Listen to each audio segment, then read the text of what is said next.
Quelle belle rivière, bien-aimé. Hein? Quelle belle rivière. Hein? Ou à côté baptême dans deux fêtes, rivière. Ok? Les sources naturelles. Non pas des pelles de tractopelles, piscine, baignoire, non. Le baptême doit être fait dans de sources naturelles. Ruisseau, fleuve, lac, cours d'eau. Hein? La mer, si on n'en a pas les autres. Donc les sources naturelles, puisque la mer, c'est une source naturelle. Vous voyez? Est-ce que vous voyez? Ça, c'est très, très, très, très intéressant. Hein? Ça me rappelle au pays. Hein? C'est intéressant. Hein? Voilà où le baptême doit être fait. Là, on est dans les Pyrénées. Donc, dans les Pyrénées, hein, on fait les baptêmes ici tranquillement et on respecte les normes bibliques. Parce que l'essentiel, c'est de respecter les normes bibliques. Et quand il s'agit de respecter les normes bibliques, on est prêt à tout pour arriver à respecter les normes bibliques. Et lorsque les pasteurs traditionnels baptisent des gens dans des pelles de tractopelles, dans des piscines de baignoires et surtout des piscines avec de l'eau réchauffée. Donc c'est de la démagogie Gog-Magog.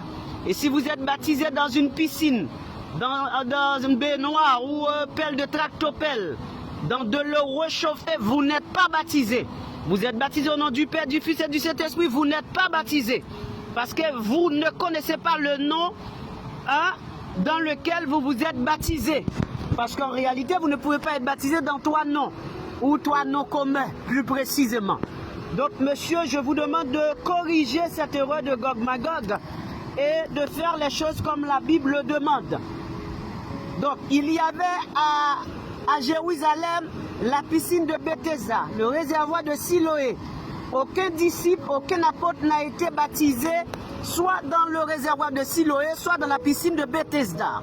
Donc, tous ont été dans le Jourdain, tous ont été à Eno, à Salim, à Eno, parce qu'il y avait beaucoup d'eau. Et c'était des sources naturelles. Ce n'était pas des piscines de pelles de tractopelles ou baignoires. Donc il faut respecter cela. Mais bien aimé, si vous êtes baptisé, en ce sens-là, vous n'êtes pas baptisé. Vous n'êtes pas baptisé, vous devez être baptisé selon le modèle biblique apostolique. Donc vous devez respecter ce que les apôtres avaient fait. Il n'y avait pas de s'habiller tout de blanc.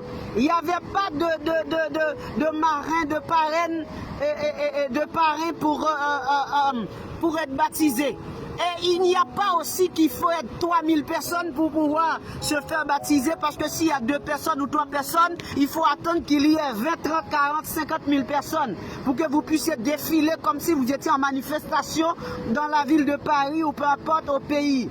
Donc il faut respecter les principes bibliques. Il faut faire ce qui est écrit convenablement comme c'est écrit. Donc si vous ne respectez pas le fondement apostolique, vous irez tout droit dans la géhenne et il n'y aura pas d'escale pour vous. Vous allez tout droit en enfer, tout droit dans la géhenne parce que vous ne respectez rien du tout. Et pour ceux qui vont justifier la piscine, baignoire ou pelle de tractopelle, baignoire réchauffée, je vais vous dire que il y avait piscine de Bethesda, n'oubliez pas, réservoir de Siloé. Aucun disciple n'était baptisé dans ces endroits-là. Donc, vous corrigez cela, vous vous repentez. Et d'ailleurs, tous ces pasteurs doivent se faire baptiser. Doivent se faire rebaptiser. Et les fidèles aussi. Parce que ni les pasteurs, ni les fidèles, aucun d'eux ne sont baptisés. Parce que vous n'êtes pas baptisé. Non seulement le nom dans lequel vous êtes baptisé, vous n'êtes pas baptisé, mais vous êtes baptisé dans des piscines, baignoires, pelles de tractopelles. Et en plus de l'eau réchauffée, s'il vous plaît. Donc vous n'êtes pas baptisé. Donc vous devez vous repentir et vous faire baptiser. Parce que si vous êtes baptisé au nom du Père, du Fils et du Saint-Esprit, vous n'êtes pas baptisé. Peu importe que vous aviez dit au nom du Père, du Fils et du Saint-Esprit et au nom de Jésus, ça c'est de la démagogie Gog-Magog. Vous ne savez pas ce que vous faites, Dieu ne vous a pas appelé. Donc, vous respectez ce qui est écrit ou vous ne le respectez pas, vous allez tout droit dans la géhenne. Donc, je vous appelle à vous repentir depuis les Pyrénées-Atlantiques, à corriger les erreurs démoniaques que vous avez ajoutées dans la doctrine de Jésus-Christ et que vous faites passer tout cela comme pour autant ce que dit la Bible. Or, la Bible n'a pas dit ce que vous avez fait. Ce que vous êtes en train de faire, la Bible n'a pas dit cela. Donc, vous êtes en train de faire ce que vous voulez faire pour obéir à Satan, non pas à Jésus-Christ, non pas au Dieu de toute la terre, qui est Jésus-Christ de Nazareth, le Dieu de toute la terre, le seul et l'unique vrai Dieu, Jésus-Christ de Nazareth. Il n'y a pas d'autre Dieu. Jésus-Christ est l'unique et le seul vrai Dieu. Donc si vous voulez obéir à Jésus, il faut faire tout ce que les apôtres avaient fait et vous devez suivre les traces des apôtres sans ajouter ni retrancher. Et à cela, vous aurez la vie éternelle. Et à cela, vous serez prêts pour l'enlèvement.